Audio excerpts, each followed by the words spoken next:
শুধুমাত্র নিরপেক্ষ নির্বাচন হবে এইটা যদি ঘোষণা হয় এবং এইটা যদি মানুষ জানতে পারে যে হবে, তাহলে আপনারা আওয়ামী লীগের প্রত্যেকটা লোক বাংলাদেশ ছেড়ে কোথায় পালিয়ে যাবেন, কোথায় ঠিকানা থাকবে না। এমনকি আপনাদের বাড়িতে বাড়িতে লেখা থাকবে এই বাড়িতে কেউ আওয়ামী লীগ করতো না, এখনো করে না, ভবিষ্যতেও করবে না। এটা হলো স্পষ্ট কথা। কারণ আজকে 90% মানুষ আপনাদের মুখ ফিরিয়ে নিয়েছে। আপনারা নিজেরাও নৌকা আপনারা বর্জন করেছেন। কীরকম? আপনারা দেখেছেন নৌকায় ভোট দেয় না, এই জন্য ডামি সামি করেছিলেন এবং স্থানীয় সরকার নির্বাচনে আপনাদের মার্কাই আপনারা নিজেরা বর্জন করেছেন, উঠিয়ে দিয়েছেন। আপনারা জানেন যে আপনাদের ভোটার নাই। আপনার নেত্রী শেখ হাসিনা বলেছিল যে আমি যতদিন বেঁচে আছি চিরজীবন তত্ত্বাবধায়ক অধীনে নির্বাচন হবে। সেই নির্বাচন আপনারা রাখেননি। এখন সেই নির্বাচন মানুষ চায়, মানুষ ভোট দিতে চায়, কিন্তু আপনাদের অধীনে ভোট দিতে চায় না। উনি পার্শ্ববর্তী দেশ ভারতের আজ্ঞাবহ হয়ে ভারতের দাসত্ব গ্রহণ করে এই দেশ পরিচালনা করতেছে। তারা বারবার ওনাকে ক্ষমতায় রাখতেছে। এই জন্য উনি বিরল। পৃথিবীতে এমন কোনো রাষ্ট্র নাই যেখানে 90% মানুষ একটা রাষ্ট্রপ্রধানকে পছন্দ করে না, তারা তত্ত্বাবধায়ক সরকার চায়, নির্দলীয় সরকার চায়। এই জন্য বিরল। সর্বোপরি বিরল এত মিথ্যা কথা, এত মনে করেন সেই আমরা জানতাম যে গোয়াবেল একজন তথ্যমন্ত্রী ছিল হিটলারের, সেই গোয়াবেল গৌরব করে বলতো যে আমি যে মিথ্যা কথা বলতে পারি মানুষ সবাই সত্য মনে করে। এরকম পৃথিবীতে কেউ মিথ্যা কথা বলতে পারবে না। আজকে আমার মনে হচ্ছে যে এই সরকার প্রধান বা এই সরকারি লোকজন এর চাইতেও বেশি মিথ্যা কথা বলতে পারে। গোয়াবেলকে হারিয়ে ফেলেছে, এই জন্য উনি বিশ্বে বিরল।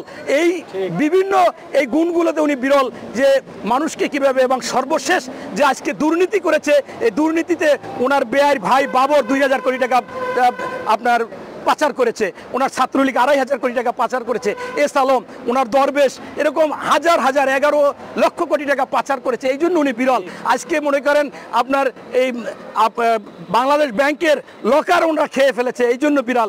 শেয়ার বাজার খেয়ে ফেলেছে, এই জন্য বিরল। ব্যাংক ধ্বংস করে ফেলেছে ওনাদের নেতাটা। তারা আজকে একটা ব্যাংকের সাথে মিলে যাচ্ছে। মানুষ এইতে তারা যারা টাকা পয়সা মেরে গেছে তাদের সেই সুবিধা দিয়ে দিচ্ছে, এই জন্য বিরল।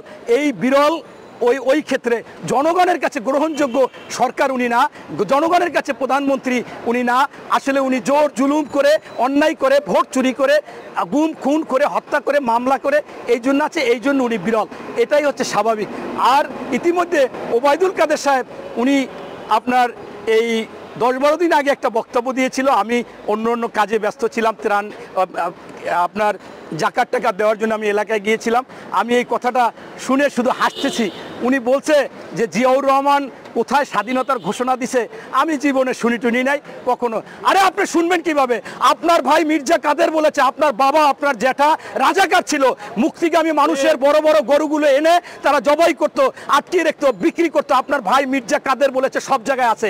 আপনার চাচা, আপনার বাবা তো রাজাকার, আপনি তো রাজাকারের সন্তান। আর আপনি যদি সেই সময় যদিও এই আওয়ামী লীগের কমিটিতে থেকে থাকেন, তাহলে আপনি ওপার চলে গেছিলেন, ওপার গিয়ে লাল সাদা পানি খেয়েছেন এবং উচ্চ পতিতাতলায় ছিলেন। আপনারা এরকম বিভিন্ন জায়গায় কথা আছে। আপনি সেই ক্ষেত্রে আরাম আয়েশ করতে গেলে আপনি তো যুদ্ধক্ষেত্রে ছিলেন না। আবার পক্ষান্তরে আপনার যদি যুদ্ধে হেরেও যেত তাহলে আপনার বাবা ছিল রাজাকার, আপনাদের কোনো সমস্যা ছিল না। তাই আপনি ওই জিয়াউর রহমানের স্বাধীনতার ঘোষণা কেমনে শুনবেন? আপনি তো আসলে কোনো সময় এই সম্পৃক্তই ছিলেন না। জিয়াউর রহমানের স্বাধীনতার যে ঘোষক, এটা কে বলেছে?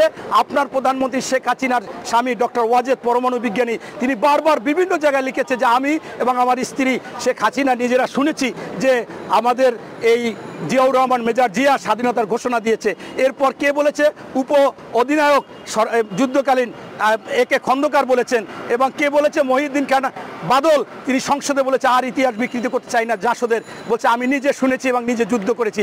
এরকম শত শত প্রমাণ। তারপরেও আপনারা বলবেন এটা স্বাভাবিক, আপনারা তো এটা করতে পারেননি, এই জন্য আপনাদের খুবই যন্ত্রণা। পাশাপাশি উনি আরও বলেছে যে আজকে কিছু দেশি বিদেশি ষড়যন্ত্রকারীরা গণতন্ত্র নষ্ট করতে চায়। আরে গণতন্ত্র তো আপনারা সেই 75 সালে একবার হত্যা করেছেন। এরপর বর্তমানে তো গণতন্ত্র নেই, ভোট অধিকার নাই, কোনো কিছু, মানুষের বাক স্বাধীনতা নাই। এখন বড় বড় কথা বলে তো লাভ নাই। আপনারা আসুন, এ বাংলাদেশে এখনো 90% মানুষ একটি নিরপেক্ষ নির্বাচন চায়, তত্ত্বাবধায়ক নির্বাচন চায়। আপনার নেত্রী শেখ হাসিনা বলেছিল যে আমি যতদিন বেঁচে আছি চিরজীবন তত্ত্বাবধায়ক অধীনে নির্বাচন হবে। সেই নির্বাচন আপনারা রাখেননি। এখন সেই নির্বাচন মানুষ চায়, মানুষ ভোট দিতে চায়, কিন্তু আপনাদের অধীনে ভোট দিতে চায় না। আপনারা আওয়ামী লীগের প্রত্যেকটা লোক আপনাদের বলতে চাই, শুধুমাত্র নিরপেক্ষ নির্বাচন হবে এইটা যদি ঘোষণা হয় এবং এইটা যদি মানুষ জানতে পারে যে হবে, তাহলে আপনারা আওয়ামী লীগের প্রত্যেকটা লোক বাংলাদেশ ছেড়ে কোথায় পালিয়ে যাবেন, কোথায় ঠিকানা থাকবে না। এমনকি আপনাদের বাড়িতে বাড়িতে লেখা থাকবে এই বাড়িতে কেউ আওয়ামী লীগ করতো না, এখনো করে না, ভবিষ্যতেও করবে না। এটা হলো স্পষ্ট কথা। কারণ আজকে 90% মানুষ আপনাদের মুখ ফিরিয়ে নিয়েছে। আপনারা নিজেরাও নৌকা আপনারা বর্জন করেছেন। কীরকম? আপনারা দেখেছেন নৌকায় ভোট দেয় না, এই জন্য ডামি সামি করেছিলেন এবং স্থানীয় সরকার নির্বাচনে আপনাদের মার্কাই আপনারা নিজেরা বর্জন করেছেন, উঠিয়ে দিয়েছেন। আপনারা জানেন যে আপনাদের ভোটার নাই। ধন্যবাদ।